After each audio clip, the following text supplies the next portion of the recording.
Assalamualaikum warahmatullahi wabarakatuh. Perkenalkan, nama saya Erna Putri Febrianti dari program studi manajemen. Ini saya akan mengerjakan tugas pada mata kuliah pengantar akuntansi, yaitu membuat buku besar dan neraca saldo. Nah, di sini saya akan menjelaskan tentang tata cara penyusunan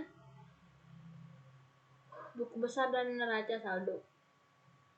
Nah, untuk buku besar ini, acuan kita adalah pada jurnal umum. Sebelum membuat buku besar, kita sudah membuat jurnal umumnya terlebih dahulu. Nah, di sini yang pertama adalah jurnal umum untuk yaitu buku besar untuk kas. Di sini saldo awalnya adalah 9.160 didapatkan dari daftar saldo pada bulan sebelumnya, yaitu pada tanggal 1 Juli. Ini.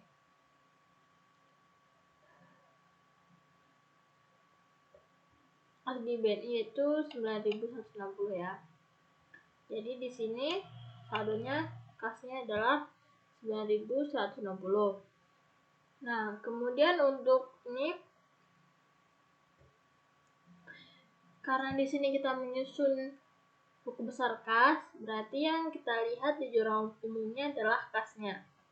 Nah, tanggal 1 Juli ini kita di sini setoran modal. Setoran modalnya itu adalah 2.500 ya. 2.500 dia terletak di debit. Jadi, karena saldo awalnya adalah 9.160, ditambahkanlah dengan saldo dari setoran modal ini, yaitu 2.500 kita tambahkan, didapatkanlah hasil 11.660. Pada tanggal 1 Juli, membayarlah beban sewa kantor yang menyebabkan kasnya berkurang dan terletak di kredit, yaitu 1.600. Ini terletak di kredit ya. Nah, karena saldo awal yang telah kita tambahkan tadi hasilnya adalah 11.660, kemudian kita kurangkan dengan 1.600 karena saldonya keluar karena dibayarkan untuk membayar beban sewa kantor sebesar 1.600. Didapatkanlah hasil 10.060.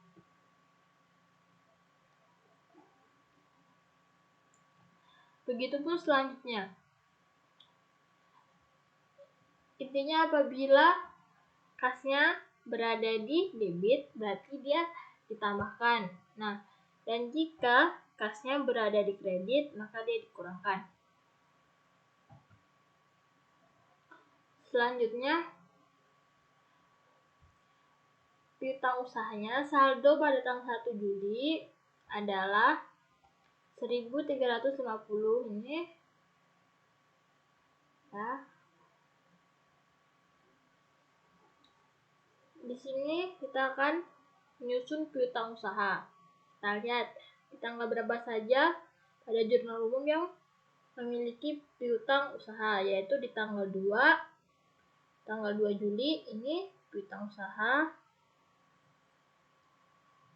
Kemudian tanggal 23 Juli ini piutang usaha, dan di tanggal 30 Juli piutang usaha.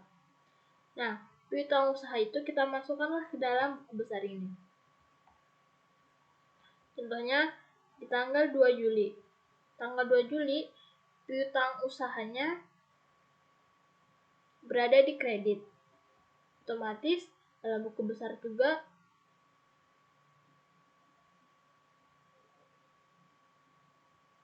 berada di kredit. Kemudian di tanggal 23 Juli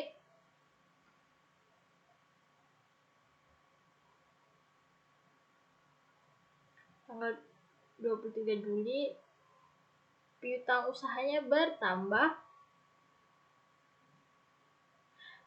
sebesar 1.750 dia jika bertambah dia terletak di debit.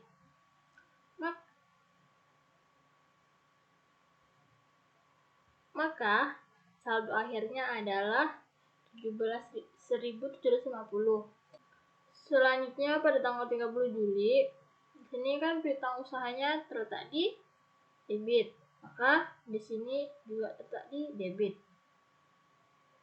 Di sini dia menerima pendapatan. Karena dia menerima pendapatan, otomatis dia akan bertambah, yang menyebabkan saldonya awalnya 1.750 bertambah menjadi ditambahkan dengan 1.100, jadi hasilnya adalah 2.850. Selanjutnya buku besar pada perlengkapan, yaitu barang habis dipakai. Nah, di sini kan saldo tanggal 1 Julinya adalah 170, dapat dari daftar saldo bulan sebelumnya ya. 170. Ini 170. Nah, kemudian pada jurnal umum kita lihat tanggal berapa yang dia memiliki data membeli sebuah perlengkapan, yaitu pada tanggal 18 Juli ini, perlengkapan fotografi ATK. Kemudian kan di tanggal 18 Juli ini dia membeli perlengkapan fotografi ATK. Nah, dia membeli terletak di debit, jadi di buku besar pun terletak di debit. Awalnya saldonya 170 ditambahkan dengan hasil dari membeli perlengkapan, karena dia terletak di debit. Kalau debit ditambah dengan 750, hasilnya adalah saldonya adalah 920.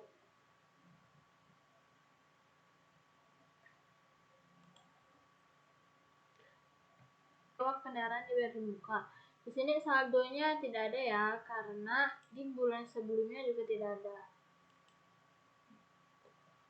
Tidak ada ya, soalnya ada bermuka kosong.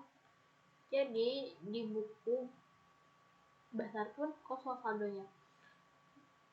Di tanggal 1 Juli dia membayar sewa kendaraan sebesar 3.360 di debit. Jadi di sini di debit. Jadi saldo di debit ya, di sini tuh. Sewa kendaraannya di debit sebesar 3.360. Berarti di sini di debit. Jadi saldonya didapat 3.360. Kemudian untuk peralatan kantor, saldo bulan sebelumnya itu tidak ada, maka di sini di jurnal pada tanggal 5 Juli dia membeli peralatan kantornya berada 5.000 berada di debit, otomatis buku besar pun juga berada di debit dan saldonya adalah 5.000.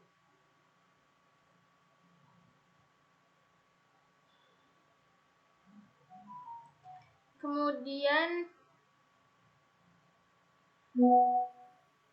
akumulasi depresiasi peralatan kantor pada tanggal 1 Juli saldonya itu tidak ada. Kosong. Namun di jurnal pada tanggal 31 Juli 31 didapat jurnal penyesuaiannya sebesar 100.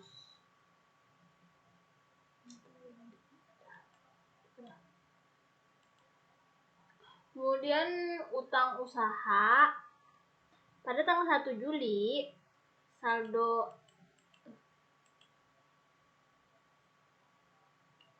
utang usaha pada tanggal 1 Juli dia mempunyai saldo itu kredit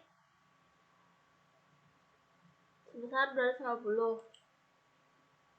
Saldo kredit pada tanggal 3 Juli ini utang usahanya adalah 250 di debit. Kemudian pada tanggal 5 Juli dia membeli peralatannya secara kredit, yaitu ini tanggal kredit 5 Juli. Dan menyebabkan saldonya juga berpindah ke kredit.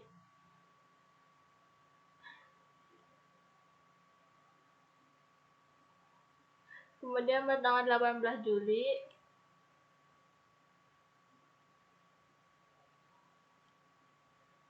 utang usahanya ada sebesar 750.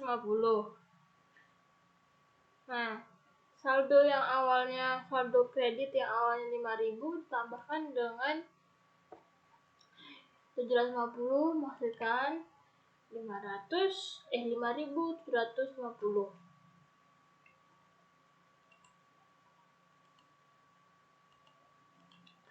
Kemudian untuk utang gaji di sini pada tanggal 1 Juli utang gajinya adalah utang gaji bulan Juli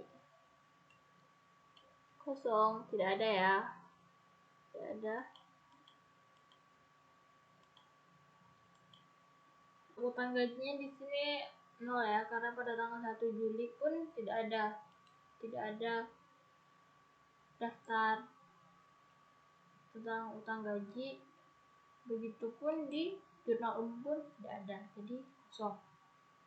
Kemudian pendapatan diterima di muka. Saldo pada bulan Juli itu tidak ada, kosong. Namun pada tanggal 3 Juli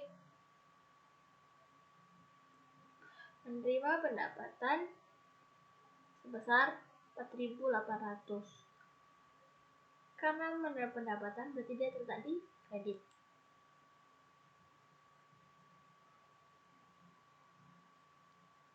Hingga saldonya menjadi 4.800. Kemudian untuk beban yang harus dibayarnya ini kosong karena di saldo maupun di jurnal tidak ada. Kemudian untuk modal Yoyo pada 1 Juli ini di daftar saldo Yoyo modalnya adalah 10.000 secara kredit. Kemudian tanggal 1 Juli dia menyetor modal lagi sebesar 2.500 secara kredit. Ya, yang menyebabkan 10.000 ditambahkan dan 2.500 menghasilkan 12.500. Prive Yoyo pada tanggal 1 dia mempunyai saldo 3.000, saldo debit. Kemudian dia mengambil untuk dana pribadi di buku besar, dana pribadi ini sebesar 1.000. Jadi yang awalnya saldonya 3.000 ditambahkan dengan 1.000 menghasilkan 13.000.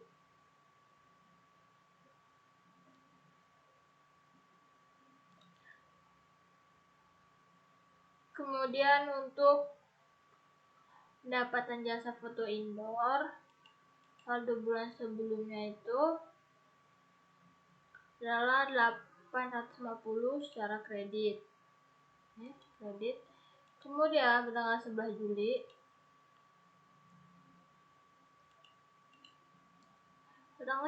Juli dia menyetor ke BNI sebesar menyetor pendapatan ke Bank BNI sebesar 750. Cara kredit yang menyebabkan saldonya kredit pun bertambah begini. Begitupun selanjutnya, tanggal 31 Juli pun sama. Ini tuh tanggal 31 Juli. Begitupun untuk penghitungan buku besar selanjutnya seperti pendapatan jasa foto outdoor, jasa foto, jasa kantor dan lainnya. Kita bisa lihat di jurnal umum. Dan sedangkan saldo awalnya kita bisa melihat di daftar saldo bulan sebelumnya.